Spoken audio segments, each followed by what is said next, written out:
everyone, and welcome back to my channel. For those of you who are new here, my name is Kim and we love seeing new faces here, so welcome.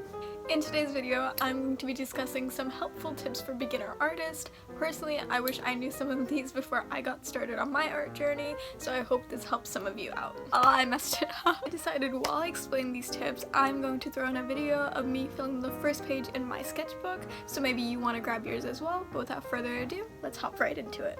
Hello everyone and welcome back to Desk Angle Kim. So I'm not going to waste any more time, I'm just going to dive right into the tips by giving you my first one, which is to let loose. Focus on the joy of the process rather than obsessing on if the piece is good. For those of you who did see my first sketchbook tour, you will see I was much too focused on making pretty art rather than building up on my skills, and that was one of my biggest mistakes on my journey. I was able to identify later on that practice is the key, and I actually had a lot more fun doing it that way. I was making art that I was not sure I was able to make before, and I was wowing myself, and that in itself is so rewarding and beneficial to your art skills. You guys will really want to try this way rather than focusing on creating masterpieces all of the time. So my second tip is try not to compare yourself to other artists in an unconstructive way. There is a right way to do this and a wrong way. I think a lot of artists are guilty of doing it the wrong way, which is deeming that your art is trash and that someone else is way better than you. It is one thing to recognize someone's skill set, but it is also another thing to think that they're better than you and you cannot ever reach that level. That is something you do not want to do. You are hindering yourself and not allowing yourself room to grow.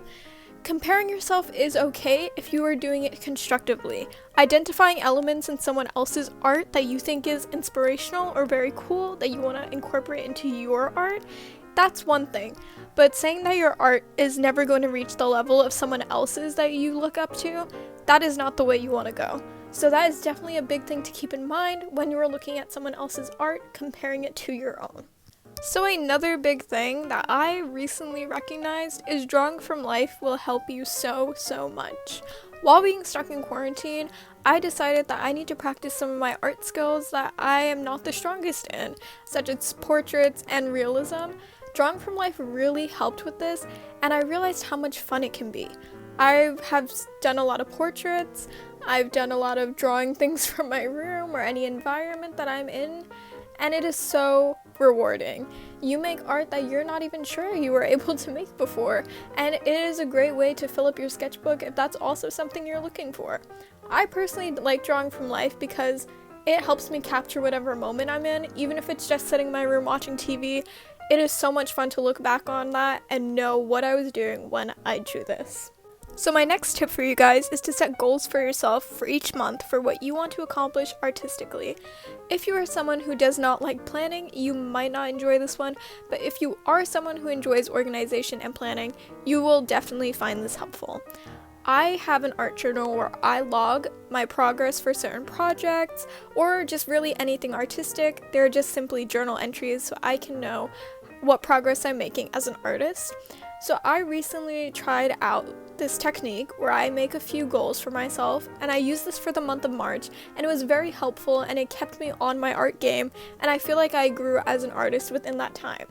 So I definitely think that this is helpful for you. Some of my goals were drawing more than once a week, or trying out a few more styles, and I did that, and now I feel like I'm on the right track to finding my own style. So these are definitely things that can help you guys on your art journey to make it a bit easier. So my last tip for you guys is to make art not because you feel pressured to do that, but make it because you want to make it. I know a big misconception in the art world is that when you have nothing to draw or you're having what we call artist block, you should just push and keep pushing until you make something. But that is definitely not true. I followed that way for a long time and it just took the joy out of sketching for me. So once I found out that this was not true because I actually tested it, I found that I was able to find more joy in my art journey. I started making art when I felt like making art instead of always feeling pressured to constantly draw.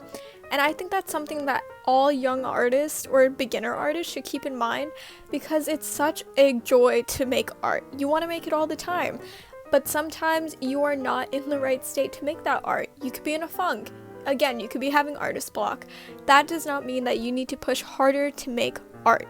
Sometimes you just need a break and you need to take a step back from the sketchbook or the desk you're working at, and you just need to take a breather. You need to do something else. Sometimes doing art constantly drains you and it just makes you not want to do it. And that is definitely okay. Art is not something that you constantly have to keep up with. It is always going to be there and you can always come back to it. So I think out of all the tips I gave you guys, this is definitely my biggest recommendation. Do not make art because you feel like you as an artist are being pressured to make it. Make it because you want to make it, and it's going to make you happy, and it's going to bring you some form of joy. So guys, I have finished all of my tips, and I think I should probably say a little something about the spread that I'm creating here. This is my first page in my sketchbook, and recently I've been trying to develop my style. You can't see, but I put air quotes on that. My style of drawing humans, and I typically draw a lot of girls, so here I just wanted to play around with that style a bit more and see what else I could do for that. And I really think there was some development here, and I'm really happy with how it turned out. The last two sketches are a bit iffy and I'm not completely happy with them, but again, that's part of the process and I've recognized that, and overall I'm really happy with this spread and how it came out. So I'm going to leave the last few seconds of these time lapse for you guys to just enjoy and listen to music to.